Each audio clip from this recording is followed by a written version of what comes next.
Municipality ఎన్నికల్లో Congress party జయకేతనం ఎగురవేస్తోందని జనగామ నియోజకవర్గ incharge మాజీ ఎమ్మెల్యే కొమ్మూరి ప్రతాప్ రెడ్డి అన్నారు. మంగళవారం జనగామ మున్సిపాలిటీ కార్యాలయంలో ఆయన మాట్లాడుతూ జనగామ మున్సిపాలిటీలో మొత్తం 30 వార్డులలో కాంగ్రెస్ పార్టీ మరియు మిత్ర పార్టీలు అయిన సిపిఎం, సిపిఐలతో కలిసి 30 వార్డులలో పోటీ చేస్తుందని అన్నారు. ముఖ్యమంత్రి రేవంత్ రెడ్డి నాయకత్వంలో రాష్ట్రం అభివృద్ధి చెందుతోందని తెలిపారు.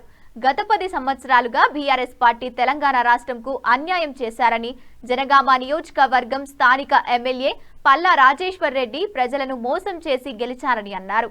రేపు జరగబోయే జనగామ మున్సిపల్ ఎన్నికలలో ప్రజలే బుద్ధి చెప్పాలని ఆయన కోరారు. జనగామ మున్సిపల్ ఎన్నికల్లో 30 వార్డులలో కాంగ్రెస్ పార్టీ 27 స్థానాలకు పోటీ చేస్తుంది. అదేవిధంగా మా మిత్రపక్షాలైనటువంటి సిపిఎం పార్టీ 2 వార్డులలో, సిపిఐ పార్టీ 1 వార్డులో మొత్తం 30 వార్డ్స్ పోటీ చేస్తున్నాం. ప్రజలు చాలా ఆహ్వానిస్తున్నారు కాంగ్రెస్ పార్టీని. గౌరవ ముఖ్యమంత్రి గారు ఎన్నికల్లో ఇచ్చిన వాగ్దానాలను తూచా తప్పకుండా 5 ఏళ్ళు కాదు, నేను 2 ఏళ్ళ లోపలనే అమలు చేస్తామని చెప్పి నిరూపించిన మన ముఖ్యమంత్రి గారి ఆశయాలను ప్రజలందరూ కూడా ఆహ్వానిస్తున్నారు, హర్షిస్తున్నారు.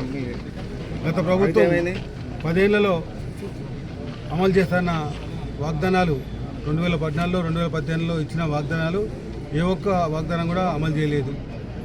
ఎస్సీ దళితుని ముఖ్యమంత్రి చేయలేదు, దళితులకు భూమి ఇవ్వలేదు, ఇంటికో ఉద్యోగం ఇవ్వలేదు.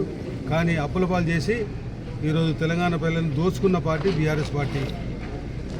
నేనేం తక్కువనా అని చెప్పి బీఆర్ఎస్ పార్టీలో మన స్థానిక దొంగ ఓట్ల ఎమ్మెల్యే ఇక్కడ 8 సంవత్సరాలు ఎమ్మెల్సీగా ఉండి ఒక్కరి ముఖం చూడలేదు, ఒక అభివృద్ధి పని చేయలేదు, తట్టెడు మట్టి ఎత్తిపోయలేదు, 10 రూపాయలు పెట్టుబడి పెట్టలేదు అభివృద్ధి కొరకు.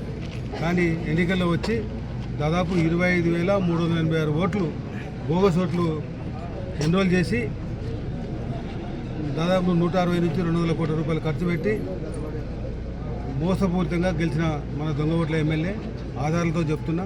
ఆయనను జవాబు చెప్పడం లేదు.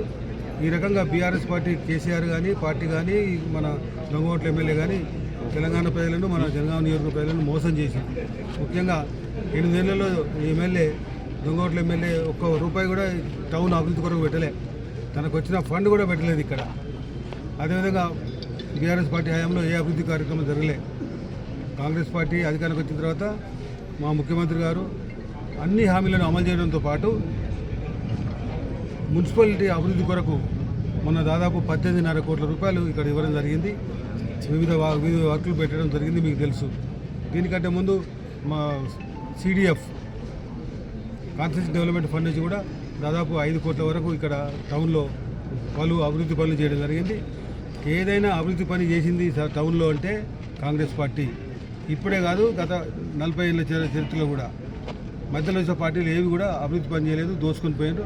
ఈరోజు కేసీఆర్ బీఆర్ఎస్ పార్టీ చేసిన అప్పులు 7 లక్షల కోట్ల రూపాయలు మిత్రులతో పాటు మా గౌరవ ముఖ్యమంత్రి గారు తెలంగాణ ప్రజలు కడుతున్నారు.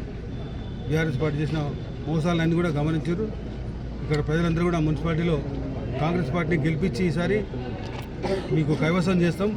ఒక్క వార్డు కూడా వేరే పార్టీకి పోదు. మోసం చేసిన బీఆర్ఎస్ పార్టీకి అంతకంటే పోదు.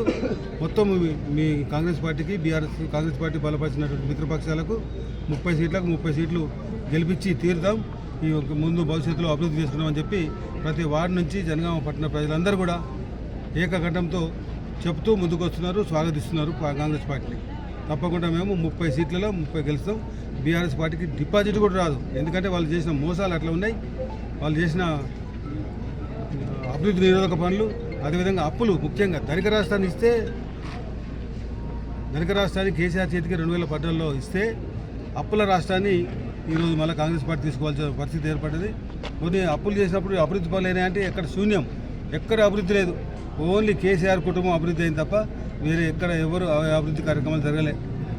ఈరోజు నేను చెప్పడం కాదు, కేసీఆర్ ఫోన్ ట్యాపింగు, అవినీతి కార్యక్రమాలు, కాళేశ్వరం ప్రాజెక్టు, ఇవన్నీ దుర్వినియోగం చేసి మొత్తం వాళ్ళు ఇంట్లో తీసుకున్నారని చెప్పేసి స్వయాన కేసీఆర్ కూతురు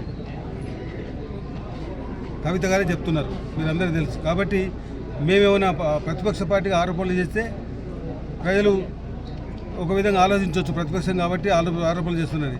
మేము చాలా చేసిన పని తక్కువనే ఆరోపణలు చేస్తున్నాం, ఇంకా చాలా చేసిండ్రు. మరి మేము చేసిన ఆరోపణల కంటే ఎక్కువ ఇప్పుడు కవిత గారే చెప్తున్నారు. వారి స్వయాన వాళ్ళ కేసీఆర్ గారి కుటుంబ తన కూతురు తన కుటుంబం వ్యక్తి బయటకు వచ్చి ఆమె చెప్తున్నప్పుడు కూడా మనం నమ్మాలి కదా. కాబట్టి మొత్తం తెలంగాణ ప్రజలను దోచుకున్న పార్టీ, దోచుకున్న నాయకులు బీఆర్ఎస్ పార్టీకి సంబంధించిన వాళ్ళు. మరీ ముఖ్యంగా మన ఈ దొంగ ఓట్ల ఎమ్మెల్యే ఇక్కడ దొంగ ఓట్లతో మోసం చేసి గెలిచింది తప్ప అధికారికం కాదు. ఎందుకంటే నాకు కావాల్సింది కాంగ్రెస్ పార్టీ గెలవాలంటే ఇక్కడే ఇంక 7,000 ఓట్లు కావాలి. 25,386 ఓట్లు బోగస్ ఓట్లు ఉన్నాయి అక్కడ. సరే డబ్బులు విచ్చలవిడిగా ఖర్చు పెట్టిండు,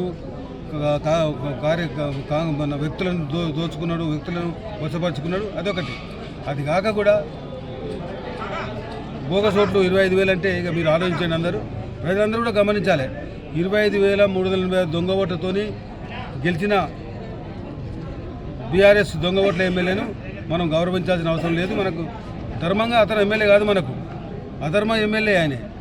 కాకపోతే రాజ్యాంగం ప్రకారం కావచ్చు, రాజ్యాంగాన్ని మోసం చేసిన వ్యక్తి. కాబట్టి ప్రజలందరూ కూడా దీన్ని గమనించాలి. ఈ దొంగ ఓట్ల ఎమ్మెల్యేకు ఏ విధంగా మీరు తీర్పు ఇవ్వాలనో, బీఆర్ఎస్ పార్టీ ఏ విధంగా ఇంటికి పంపాలనో ఆలోచించండి. ఇప్పుడు ఇండ్లు కానీ, రేషన్ కార్డులు కానీ, సీసీ రోడ్లు కానీ, బతుకమ్మకుంట డెవలప్మెంట్ కానీ, అనేక అభివృద్ధి కార్యక్రమాలు ప్రతి వార్డుకు దాదాపు 25 కోట్ల దాకా మేము కాంగ్రెస్ పార్టీ నుంచి ముఖ్యమంత్రి గారి, అదేవిధంగా మన ఇన్ఛార్జ్ మంత్రి పొంగులేటి శ్రీనివాసరెడ్డి గారి ఆశీస్సులతో మన జనగామ పట్టణాన్ని డెవలప్ చేసుకుంటున్నాం. గతంలో కేసీఆర్ సమయంలో ఒక్క ఓటు కూడా ఒక్క అభివృద్ధి కార్యక్రమం జరగలేదు. ఇండ్లు ముఖ్యంగా డబుల్ బెడ్రూమ్ ఇస్తానని ఆశ చెప్పి ఒక్క జనగామ పట్టణంలో కానీ